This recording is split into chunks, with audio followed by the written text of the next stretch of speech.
conversation at the end. All right. All right, so hello and welcome to the first workshop in the Urban Studies Graduate Student Faculty Colloquium Series, the 2021-22 academic year. My name is Christian Takatomo, and as this year's Urban Studies Graduate Fellow, I have the privilege of organizing and facilitating these workshops. Before we begin, I just want to say a few words about this series. So the purpose of these workshops is to provide an opportunity for graduate students who are affiliated with the Urban Studies Certificate Program to come together, share their work, and get feedback from a discussant who represents a different discipline from their own. Our series represents a wide spectrum of departments and topics, and we're excited to hear how emerging scholars are thinking through ideas of urban space, both in the US and internationally. This year, like last year, scholars will also consider how their research on urban spaces has changed due to the effects of a pandemic.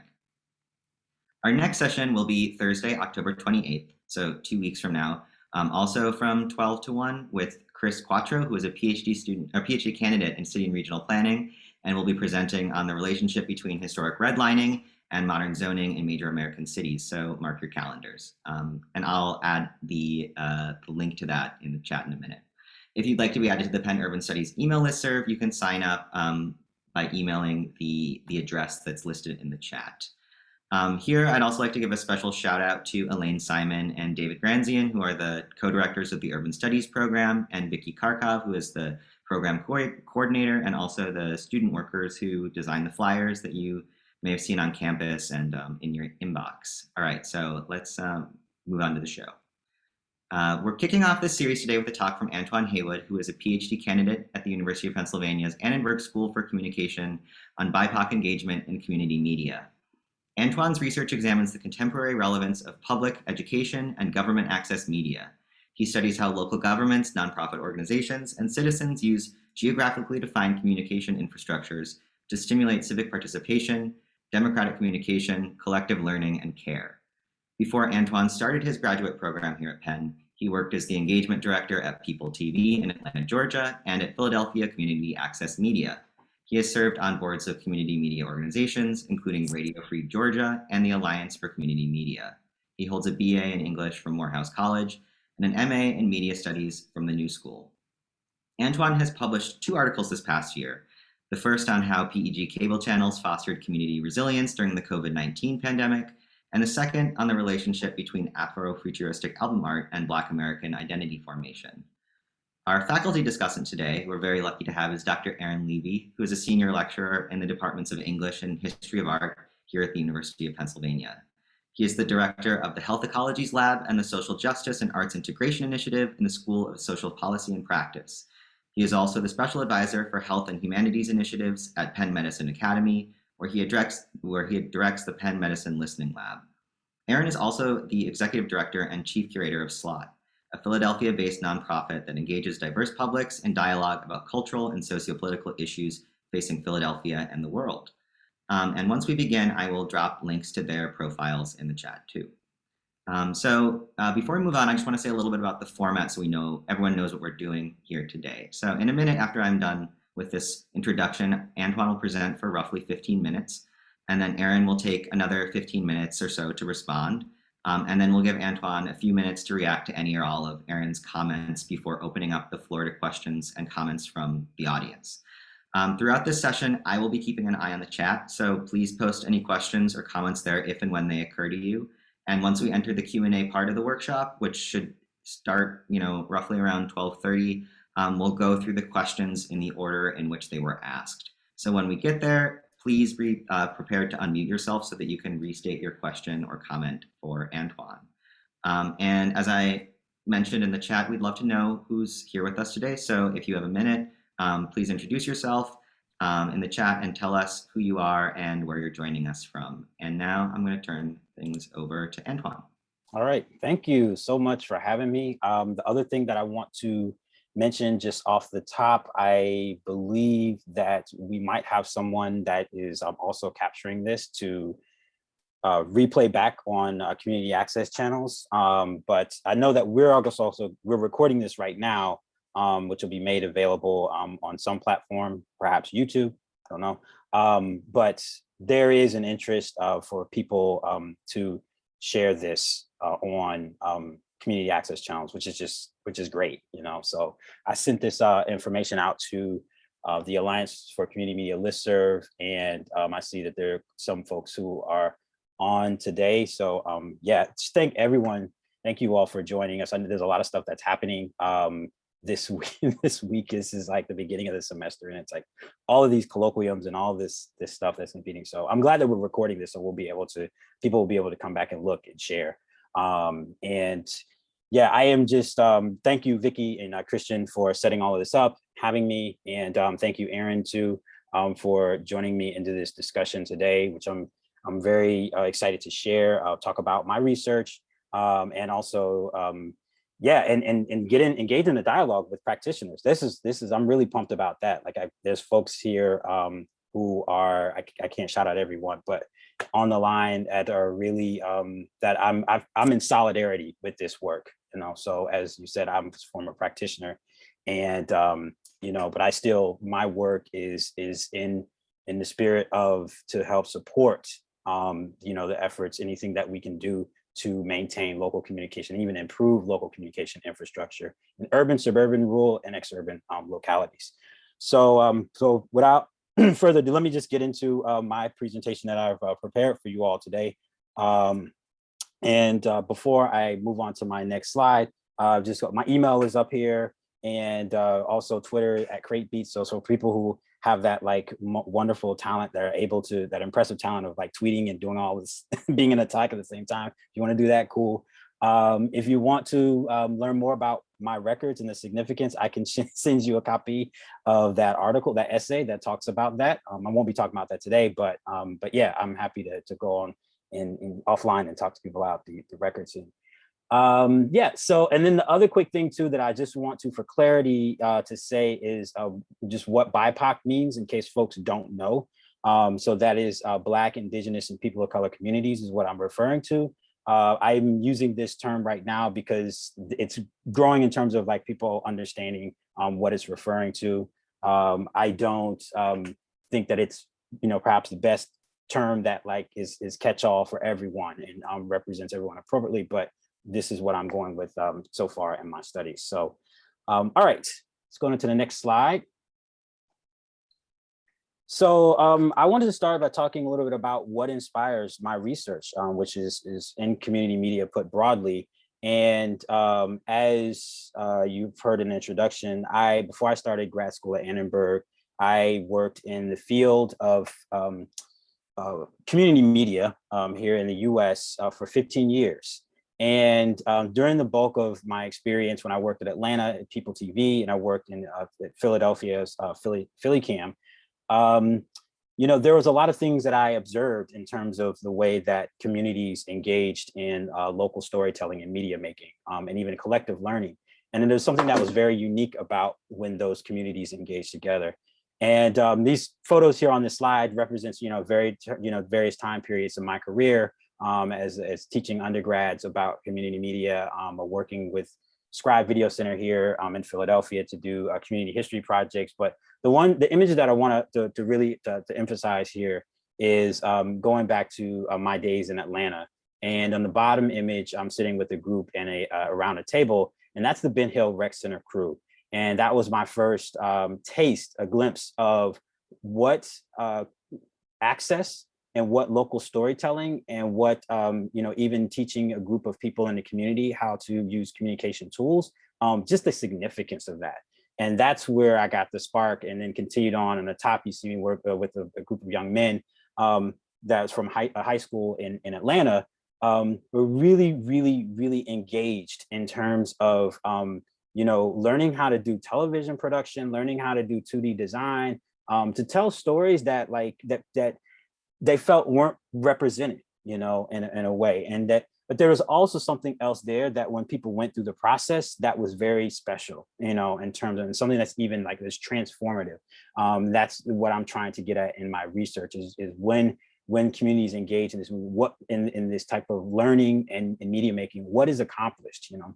We'll talk a little bit more about that as we get to the end. The next side here, I want to be clear too in terms of like how I am, what form of community media I am referring to, because we've got radio folks on today. I see There may be some people who are working with a community journalism as a small print, but I'm referring to my research is focused on, and community media is a broad term, let's be clear.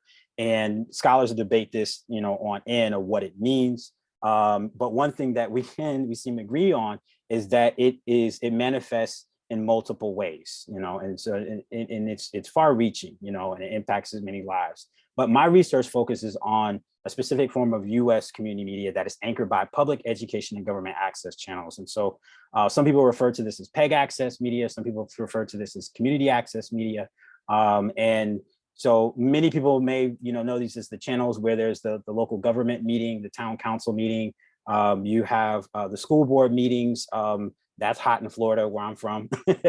People watching school board meetings down there. Where people also work the intramural sports, and then on the public access channels, you have people telling local stories that are interviewing people from nonprofit organizations, people doing do-it-yourself videos. And it runs the gamut. Music shows, little home movies, it runs the gamut, And one thing that I want to point out to people, this one bit of research that I worked on last summer with the Alliance for Community Media is this. There's a database on the ACM's website there, and I'll drop links later on when I can focus on doing that. But I encourage people to check out that database where you can actually see on a map, you can travel a map and look at PEG-based community media centers throughout the country, But right now, we know that there's over 1,500 operations throughout the country that operate 3,000 channels.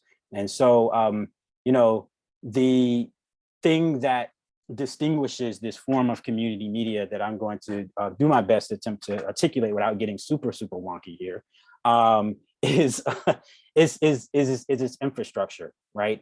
And so I just wanted to share for folks who aren't familiar with what PEG's infrastructure is like and how it's distinguished. I just wanted to share this with you so you have a context of what we're talking about. And one of the important things to understand is how PEGs receive their operational and capital funding, and then also channel access, right? And the primary funding for PEG community media comes from cable subscribers, right? And these, and then the channel access is also negotiated through what's called a franchise agreement. And so according to like the 1984 Communications Cable Act, local governments have the authority to negotiate access to channels and access for funding for this local communication infrastructure. And so if you want to get really wonky into it, we can talk offline about that, but I want to keep it moving. But that's the other important thing that I point out to folks is that, these negotiations is predicated on a very, very important model, which is so that when commercial use of public rights of way, it's very important to understand that. And with cable companies, are using public property, the local governments have the authority to recoup something back, for their use, that commercial use of that property, And so this is how we've gotten this infrastructure, local communication infrastructure that's existed for 50 years, which is very impressive. And so that's, however, you can probably understand that there's challenges right now in terms of this funding model because of cable subscribers are switching to platforms, to digital platforms, streaming platforms. And so cable subscription revenues are declining. So there's some other research that I'm working on to figure out what are some alternative revenues that can, streams that can offset the decline, so the loss of funding that's happening. And the other challenge too that I wanted to point out that PEG faces is there's just like perception challenge that's been ongoing for a long time. And Penn alum and Annenberg alum Christopher Ali once pointed out in an article that PEGs have become a forgotten aspect of the US media ecosystem. But Ali also emphasized that PEGs have remained relevant in the digital age. And so, the one thing that that many practitioners often shudder when we inside when they hear this question that questions the relevance of community media, which is, and there's this question of why do we need community access media when there's YouTube, right? So practitioners hear this all the time, or why do we need radio when people can get all this information online? Well, First of all, it's important to know that, I've done research too, that most operations are in some way, they're using multiple platforms and they're not just tied to their cable channels. And so they're using Facebook, they're using YouTube, they're using, which brings up some other issues, which we'll discuss. They're using multiple channels to reach audiences and streaming through the websites, using Apple TV, using Roku, so on and so forth. And what happened, which was very, fortunate, at the onset of the pandemic, presented this opportunity to do some research that looked into like, well, what actually is the relevance right now of community access media? And so I had the opportunity to do some collaborative research with Pat Ofterhide at American University and Maria Sanchez Santos at American University. And we actually looked at like, how did PEG community media centers in all kinds of localities respond to the onset of the pandemic. I will drop a link to later on for this study, which is actually just been published in an academic journal, Javanos Republic. And there's also a short report that's up on the American University's website. And so we conducted this study, and ultimately what we found with three important takeaways. One, PEG served as community technology experts. They've also served as news and information providers. And then they've also served as community conveners as a public square. And PEGs ultimately helped their communities pivot to virtual life when people were in isolation, and help facilitate local communities remain connected and have a sense of connectedness during this period of isolation. And so there were issues in terms of like broadband connectivity. People in the field doing the work were overworked, overtaxed by the demands of getting towns onto Zoom and connecting them to their channels. But they persisted. And I encourage you all to read more about just what was accomplished at the beginning of the onset and what PEGs are getting. They're also continuing to do a lot of important work during this challenging period. These are some more images of PEGs responding to the pandemic. I want to pivot here now to the organization that I where I worked at and where I'm doing my participatory research at. This is PhillyCAM, so Philadelphia Community Access Media. And PhillyCAM was one of the organizations that we referenced in the community media in a pandemic study. And PhillyCAM is a bit of an anomaly, and I say that I'm being positive about that. There are so many exceptional media access organizations around our country. But PhillyCAM Philadelphia was the last major city to actually get to adopt a public access television model. And PhillyCAM, from that, PhillyCAM its charter was signed in 2008. It went on the air in 2009. And since then, it has grown and developed a very, very, very impressive bouquet of like programs and services. It has a low power FM radio station. It has a youth program. There's a community news program, PhillyCAM Voices. It has Atrévete, which is a Latinx program. So there's transnational storytelling that is happening in this space. And so I've pivoted back into to working with PhillyCAM, because one thing that I noticed while I was there is the high levels of engagement with BIPOC communities that were there, coming in and taking classes and engaging in storytelling. And so we probably don't have time. I want to show a little video for you of PhillyCAM, but you can really see the community. It speaks for itself. I want to encourage you all to go online, or if we have time, I can show it before we conclude. But I want to just be sensitive to the time. But please, PhillyCAM has a YouTube channel. It's on Roku. It's on Apple TV. And it's every month it has a programming guide that comes out, and it just really exemplifies. You can see the representation of BIPOC communities and the stories and the media that they're making. So yeah, please. Oh, there it goes. Go to the next slide here. All right, so I want to wrap up. Make sure that I actually bring this up to forward. I referenced many studies that I have kind of in the hopper right now, and things that have been done.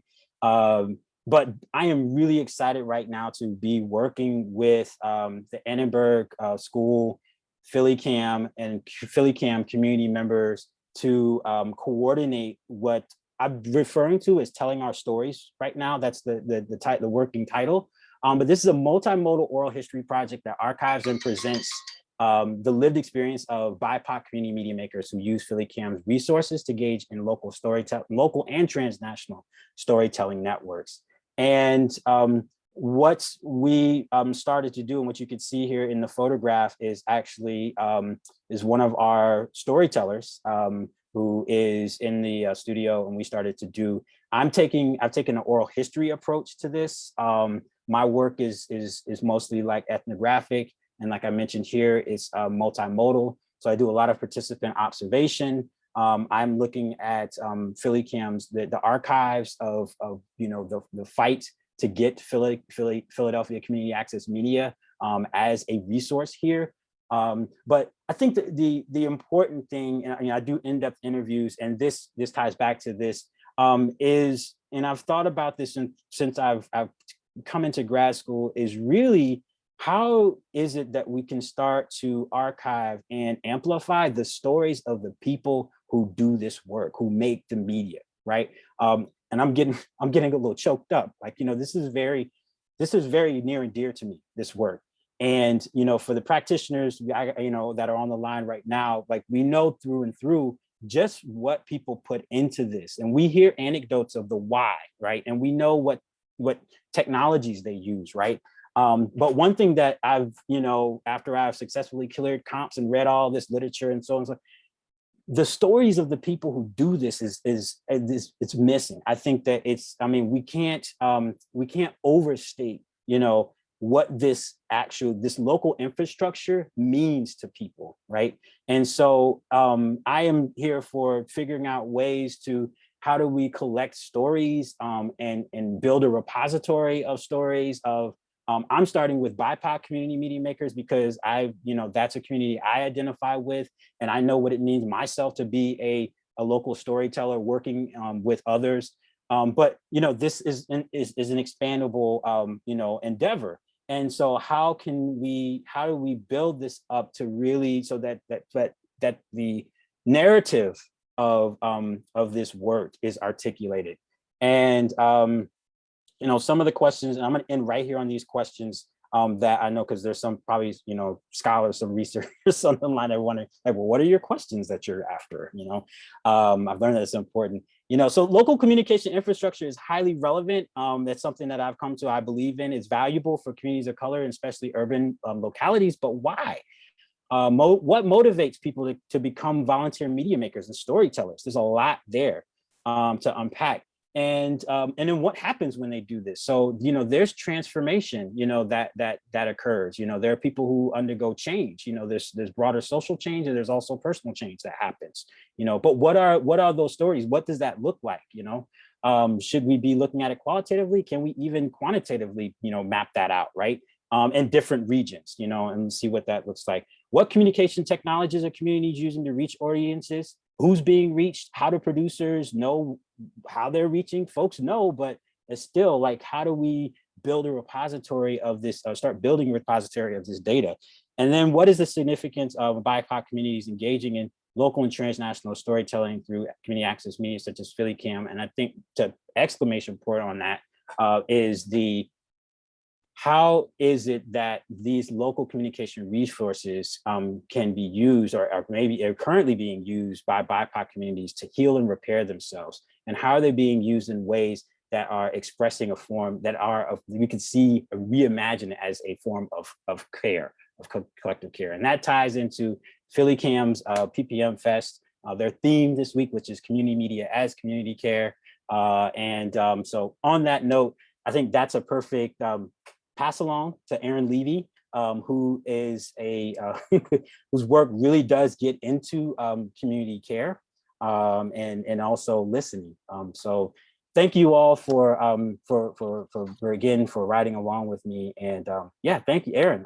I'm looking. What do you have to say, Aaron? you all are practicing. I'm getting, like, by the time I get to like the dissertation, like defense and the proposal, I'm gonna be like, thank you all for helping me practice. Yeah. Thanks, Antoine. Can you hear me okay? Yeah. So I just want to offer like a few thoughts and comments. Nothing as substantive as what Antoine has just shared with us, but just a couple of thoughts and comments to kind of open our conversation up, and hopefully elicit some more wisdom from Antoine. So in terms of kind of my work, over the last few years, I've really been attentive to the challenges and the many traumas that are facing so many members of our communities today, and not the least of which is the paucity of time. And I think one of the things that is lost today is the opportunity to connect with each other and to find shared meaning and shared joy. So a lot of my work over the last few years has been exploring the power of feeling deeply heard, particularly in healthcare, um, but also how listening can be a form of care, and listening can be a form of transformation. And that transformation can occur personally, it can occur within a community setting, and also can, at its best, occur within institutions as well. Um, so I think one of the things that I really love about Antoine's kind of presentation is how he's reminding us of the importance of community and connection, and how that is maybe one of the hardest things to measure, but as important as the media itself that's at the center of community media.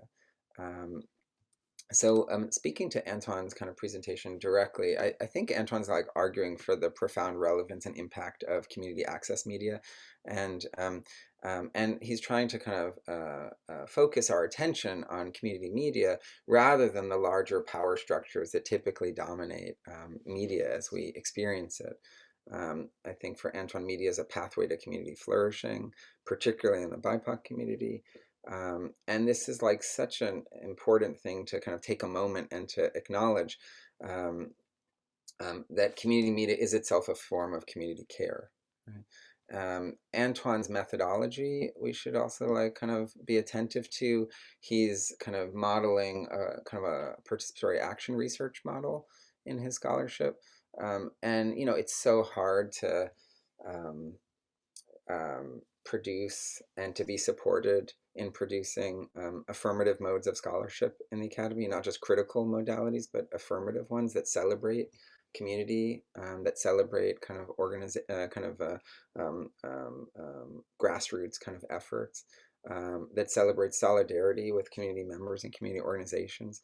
So I think all of that is like really special and singular and important, and is what Antoine's work upholds and embodies. You probably remember Antoine invoked a couple of words that I think are so important to this conversation. He spoke about healing and about repair, and how community media and Black and Brown organizations is often precisely about that. It's about the work of healing and repair that needs to be supported. Um, which is to say, I think that community media for Antoine is it's not just about media. It's about attachment. It's about engendering sense of belonging. It's about self-affirmation, and it's again about how we support um, and empower our communities. And I think if we take a step back and just think about this pandemic, I think one of the failures of public health policy has been its inability to recognize how communities are struggling with precarity, with violence, and with so much else, but also like our need, our desire, our basic human need for connection and for belonging. Um, and I just wanted to say a few other things. There's a long history that Antoine's work is building upon, a long history of scholarship around how communities of color have leveraged access to public television to gain skills and to forge community. One book that I know Antoine and I have discussed at length, which is absolutely fantastic, I would recommend to anyone, is Devorah Heitner's remarkable book, Black Power TV, from Duke University Press. And she takes us back to 1968 and explores the role of public affairs channels, particularly in New York and in Boston and nationally, with programs like New York's Inside Bedford-Stuyvesant and Boston's Say Brother, and the national program Soul and Black Journal. And she, of course, argues that Black public affairs television in that time redefined African American representation, offered training and opportunity, to reframe kind of the narrative of how the African American community is represented. But again, to this earlier point, she's also arguing that community media and public affairs channels were really focused on the work of repair and healing as well. So again, I just wanted to kind of throw that out there. Antoine and I met the other day, and we had kind of a wonderful conversation. We hadn't seen each other in years. Like a pandemic had taken us apart. It was really great to share space. And, we talked a little bit, and I guess this would be some kind of, I suppose, a question or two to pose back to Antoine. But we began to talk about the challenge of disinformation campaigns that have traditionally preyed upon communities that have not had access, and not been valued. We talked about kind of the role of community media in response to and in resistance to kind of imperial processes, political and economic, and kind of the corporatization of media as well. So I guess I just wanted to hear you speak more about this, Antoine. Kind of like, how has community been responding? How could it respond to the challenges of disinformation and to the increasing corporatization of an already corporatized media apparatus? Community media, as we also talked about, is so dependent on imperial logics. The 1984 Cable Act that you were teaching me a little bit about, is one that community media both owes its kind of possibilities to, but also it resists the very platforms that also enable it that offer it its condition of possibility, right? Like, its funding is dependent on the very structures that it resists. So I was wondering if you could unpack that for us a little bit. And then finally, just to come back to this kind of prior discussion we were both invested in about repair, the work of repair. In Philly, as in many parts of the country, there's an epidemic, not just of COVID, but of gun violence. There are so many injuries that communities of color have to navigate each day. The city is, in many respects, a graveyard of individuals and families that have been undone by so many forms of violence. So can you just speak a little bit more fully about how you see community media as central to that process of rebuilding and repairing and healing the very idea of publicness?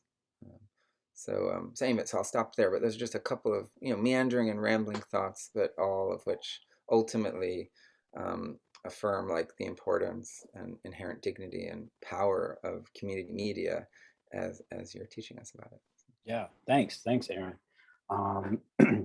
And yeah, that's a lot. But I have some reinforcements on the call too, in case I don't. Some people that can, I definitely welcome folks to chime in if you have thoughts on any of those. But I mean, my immediate reactions to so the first one, in terms of this issue of disinformation and misinformation, one thing that I reflect on during that time of when I was practicing at PhillyCAM and People TV, and even all the way back to Ben Hill Rec Center, is the importance of education and the importance of literacy and the role that community media centers, how they facilitate literacy. And I think that that's something that is, again, there's that perception challenge of well, that still just kind of looms of well, these are folks just making quirky TV shows, or that's that government meeting that drones on and on and on. But when you really kind of dig into it, one of the things, and I'll shout out Sue Buskey, who's on this call. Sue Buskey, back in one of the early community media reviews, it emphasized the role that community media operations play as educators, or sites for education, right?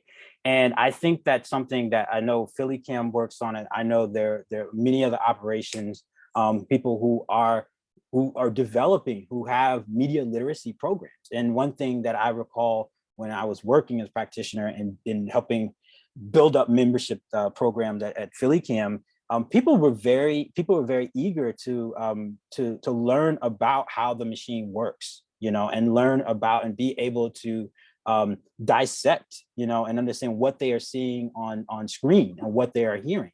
what these messages are, being able to contest those messages and challenge it, and so, I mean, this is being able to contest what the machine is producing. This resonates with, and Dee Dee Halleck is on the call. So it's with Dee Dee done a lot of work on this, going back to Paper Tiger TV, so it's, I think that community media centers play a very important role in being able to facilitate literacy. Another thing that, so there's media literacy, but there's also digital literacy.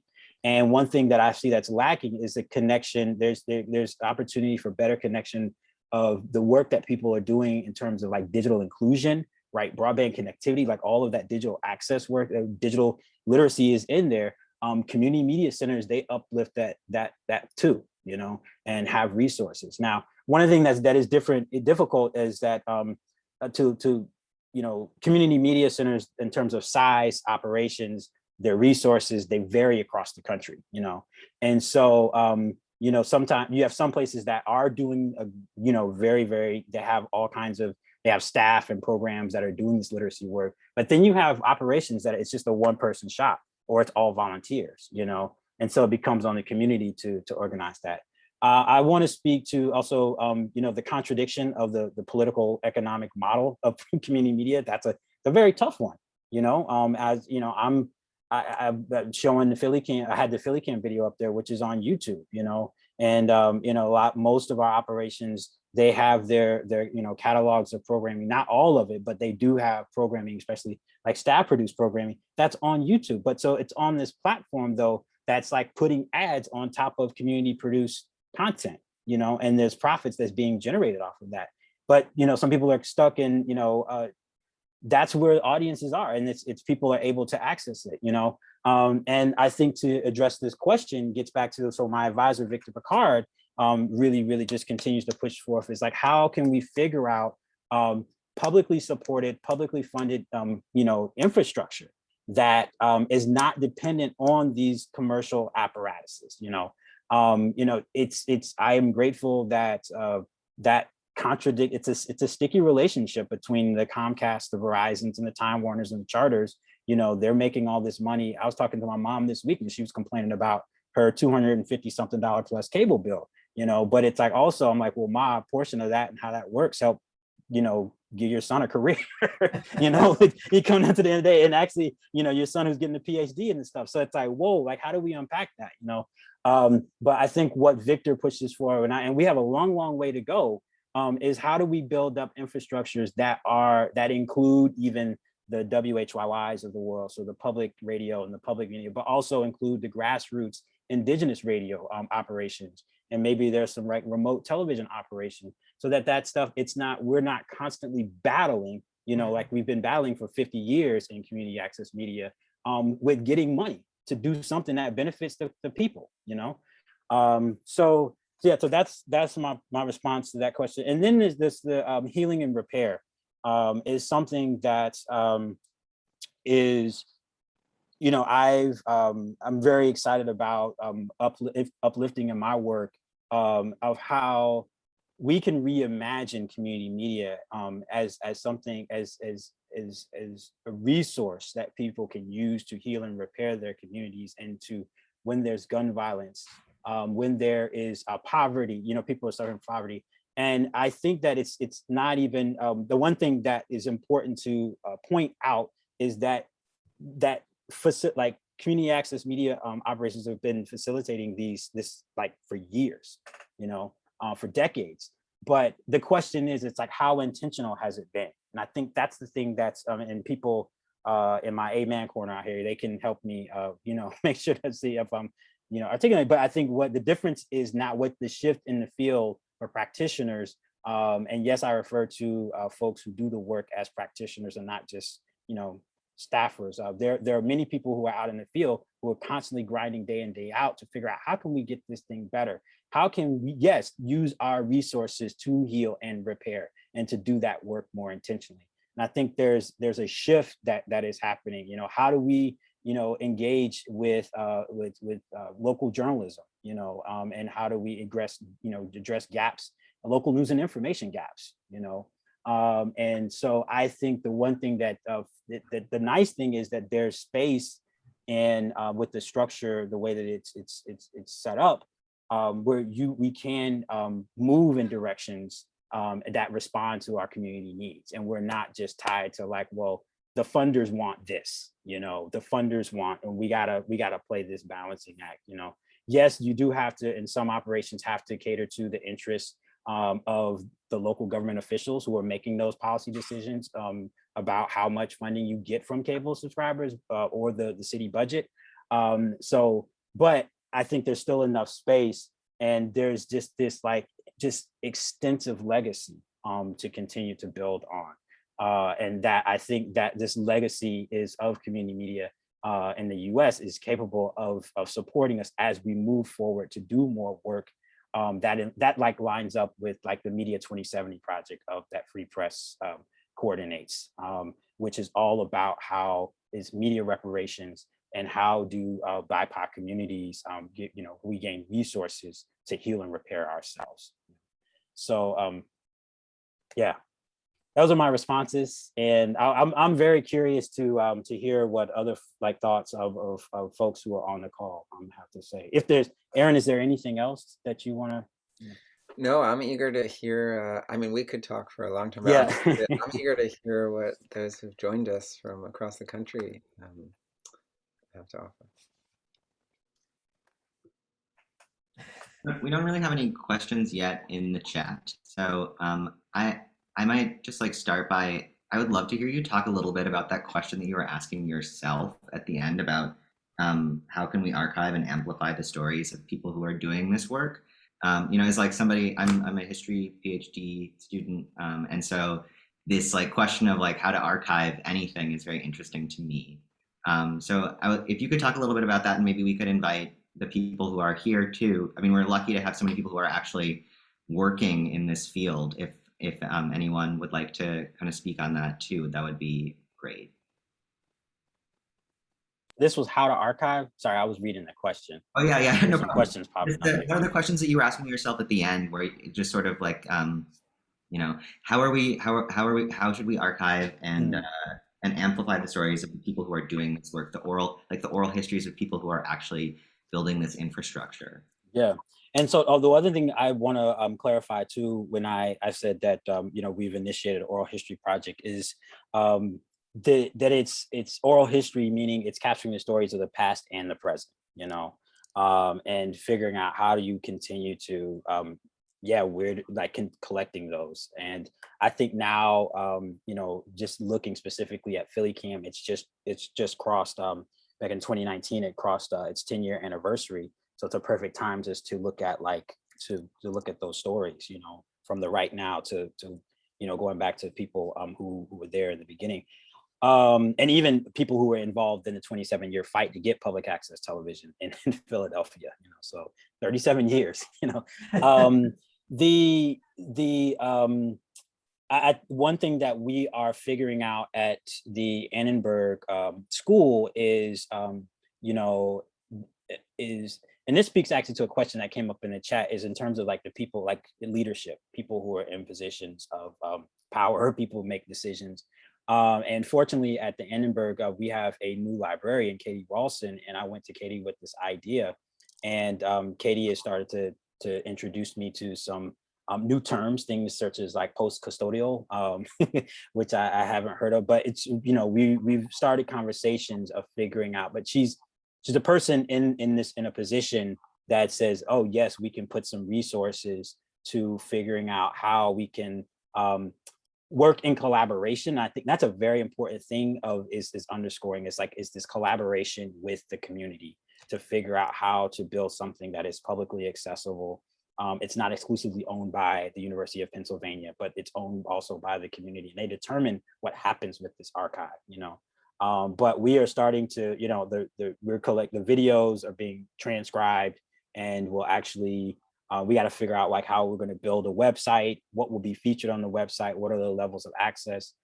There's also someone else in our field, John Hauser, who's done a lot of extensive archival work on the Internet Archive. And so the Community Media Review and the Community Television Review, which is the journal of PEG-based community media, those are all up there. There's like tons of videos of community-based produced programming.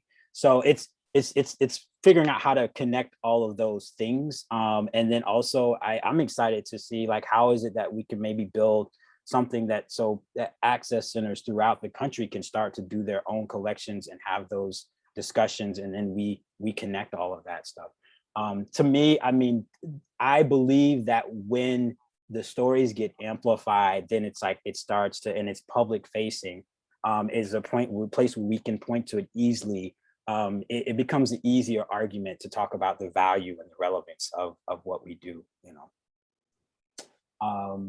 So let's see. There's another question about, I think one I want to address in terms of BIPOC as executive directors and managers in the field. And yeah, I mean, that's something that is, you know, going back to this, like who is in leadership positions, you know, who's represented, and which is very, yeah. From my limited vantage point is that, you know, there aren't a lot in terms of executive directors, and specifically at PEG-based community media centers, you know. There are not a lot of community media, people of color, you know, are so, but there are, and then but where you see most folks are, you know, as you know, doing the work that I did, as community engagement directors, as the facilitators, the people who have direct contact with the communities, you know. So so yeah, I think, I mean, and this is something that, what I find fascinating is like, so what this issue of terms of who's represented at the table, this issue of equity, right, in community media access centers, is we see this when you go to look at public broadcasting, right? You see this when you go and you look at journalism, right? You look at like newsroom, like they're having the same discussions, you know. I mean, in fact, it kind of irks me, and it's like, wow, we're all talking about the same, like we're grappling with the same issues, you know. So I think what's yeah, it's a matter of continuing to build with communities to get people involved on the board level. That's a way to that folks can have. So, but and then also having, I think is important, just like ongoing conversations about the culture of an organization, and to have these conversations about equity, you know, and having people EDs, you know, even if someone, you know, if you don't, if that you know, if you have a white, you know, ED. But still having someone that is willing to and supportive of putting resources to facilitating conversations about equity in the space, you know, real conversations about that, and figuring out how do we build this into the culture of our work, you know, so that we're doing equity building, you know, intentionally, more intentionally. A bunch of questions coming in now. Yeah. So, I think maybe, why don't we start, we have a question about best practices for doing this kind of outreach in communities that are majority Caucasian, from Deborah Vinsel. If she wants to jump in and restate that, that's fine, or you can just kind of go ahead and Hi, Deb. Answer it.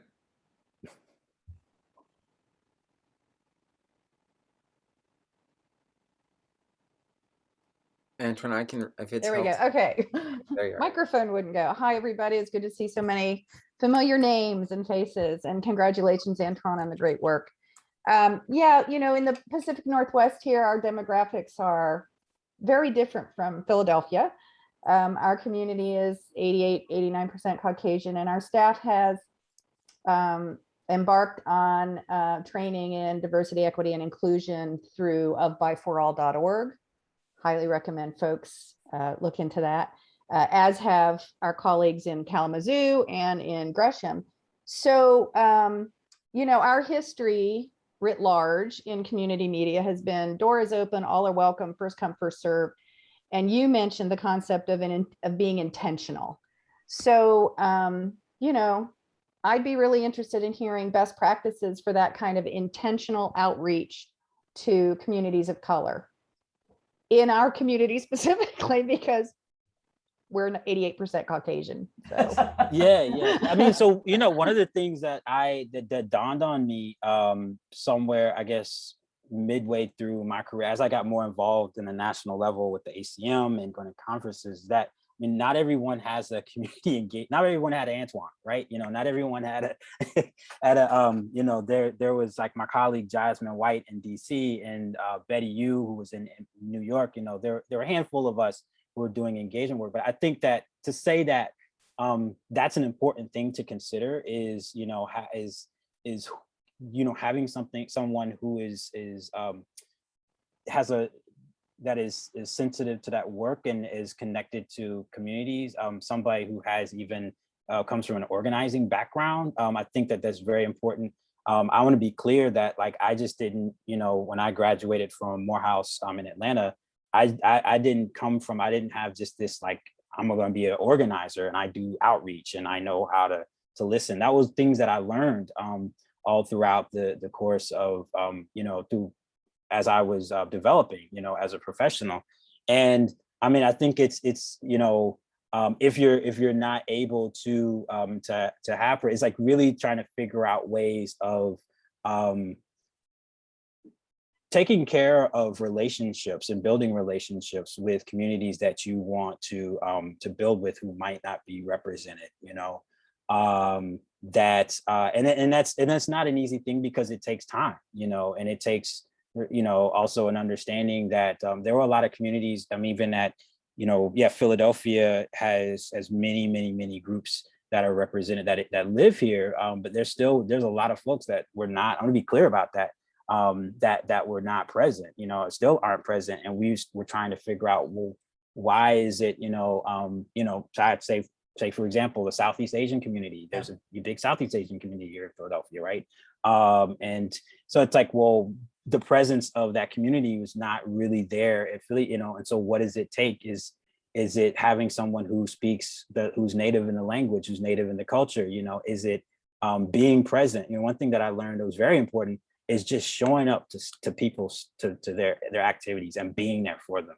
And that's something I learned from like community organizers, you know, is this whole thing of showing up, right? And it's not, you're not offering anything, you're not paying, you're not, there's no ask. It's just being there to understand and just to support and to listen to the causes of organizations that you want to build with, and doing that stuff over time. And then eventually you can facilitate, you can build trust, because that's an important thing. Yeah. So yeah, that's I can go on and on my thoughts about you know, ways to do that. But thank you. Thanks, Steph. Well, we have so the questions that came after that were sort of ones that you kind of already addressed about people at the top. But maybe if like Joseph from KIDE, he had another comment below that was really interesting. If we could hear from him, that would be great. Yes, the other comment that you had, you're referring to, yeah, off the top of my head, if I can find it. Oh yeah, I always listen to these webinars and things, and they always come from urban areas that have hundreds of thousands of people to draw upon, and we've got like 4,000. You know, and we are a government, Native American community, Native government. We've got a CPB funded radio station, and we go through all the rules and regulations, but we don't have anybody to draw upon. Our tribal council is our board of directors, and they're the municipality government, and they're dealing with Congress all the time. And a radio station, oh yeah, it's nice, play the song. You know, it's frustrating.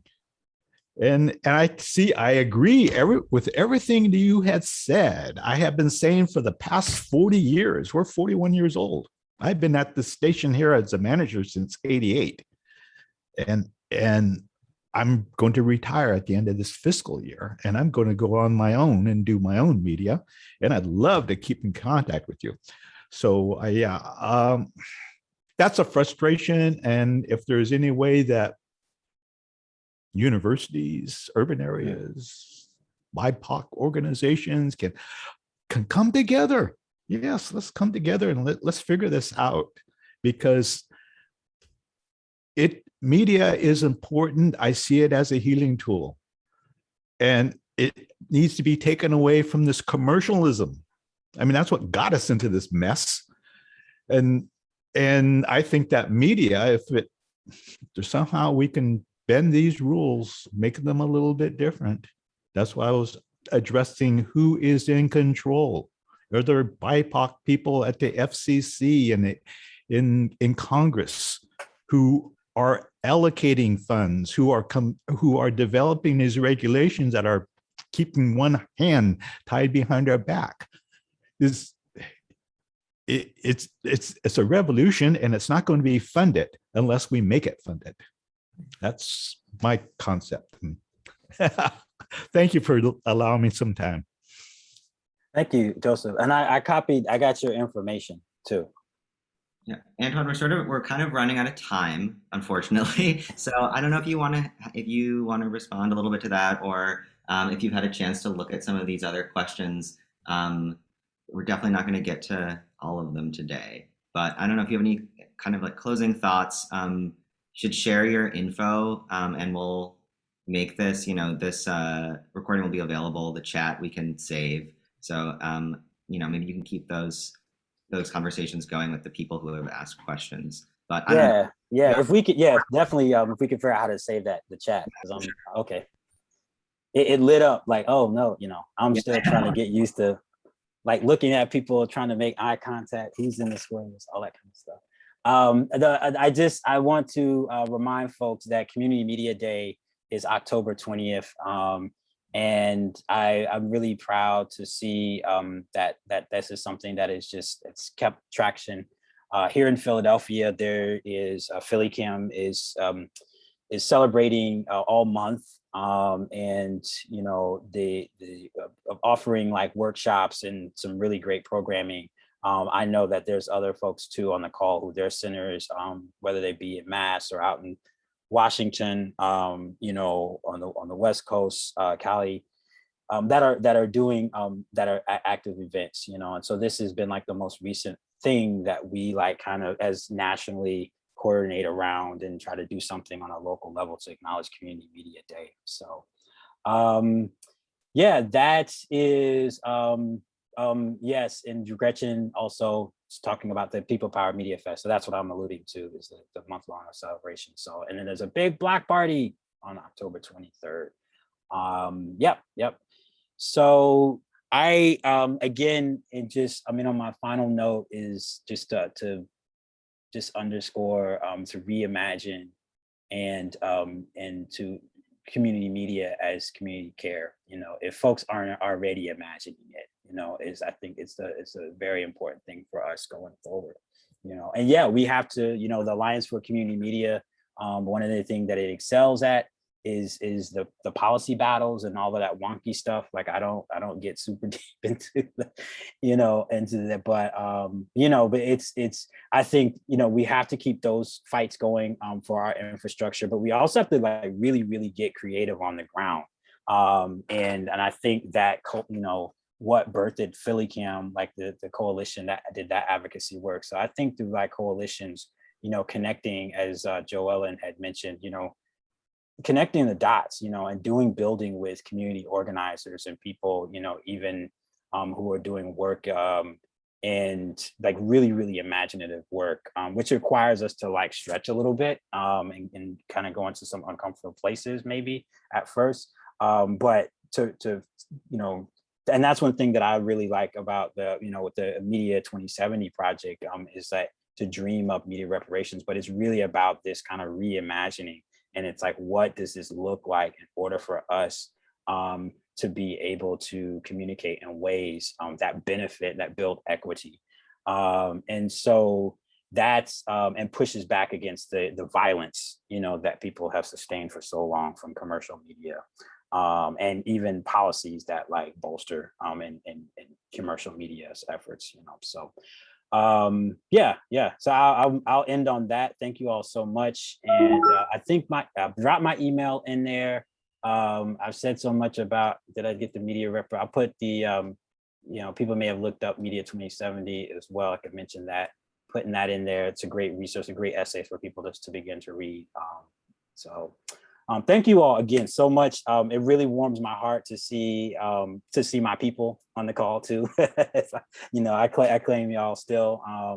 Although I'm in one foot in academia, I'm still with the community through and through. So, and I look forward to seeing folks in Chicago as well. So the Alliance for Community Media, we hope that there'll be a convening in Chicago next summer.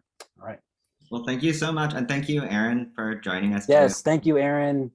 And if anyone wants like a copy of the recording, you can email the Urban Studies email, which is at the top of the chat. See, it is herbs@sas.upenn.edu. Antoine's information is up there. Aaron's information is up there. But thank you for joining us today. This was great.